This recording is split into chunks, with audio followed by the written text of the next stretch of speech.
മോനെ നമുക്കൊന്ന് ബീച്ച് വരെ പോയാലോ? അഴീക്കൽ ബീച്ചിൽ പോവാം. പോവാം. ഓക്കെ. ഇങ്ങനെ വലിയ പാലത്തിന്റെ കാലത്തേലാണ് ഞങ്ങൾ നിൽക്കുന്നത്.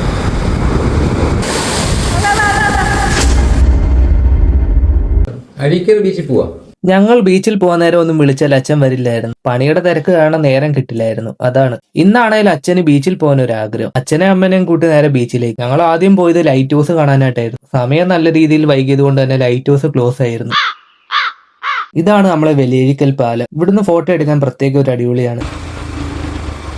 ഇങ്ങനെ വലിയ പാലത്തിന്റെ കാലത്തേലാണ് ഞങ്ങൾ നിൽക്കുന്നത്. കേട്ടോ, അടുത്ത ഞങ്ങൾ ബീച്ചിലോട്ടുള്ള യാത്ര കുറച്ചകലം ദൂരം കൂടെ ഉള്ളു. അത് കഴിഞ്ഞാൽ ബീച്ചിലെത്തും. പാലം കണ്ടോ?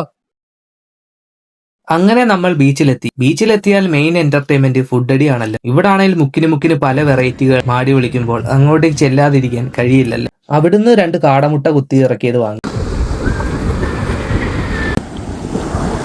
കഴിക്കാല്ലേ? കാറ്റ് കൊണ്ടൊന്ന് കഴിക്കാം.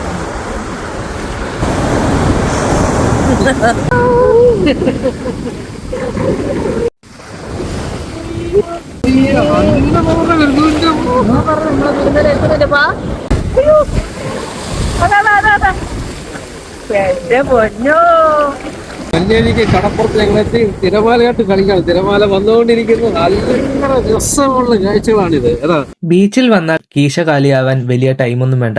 ഓരോ 5 മിനിറ്റിലും അച്ഛൻ പോലും അറിയാതെ അച്ഛന്റെ കീശ കാലിയാവുന്നുണ്ടായിരുന്നു.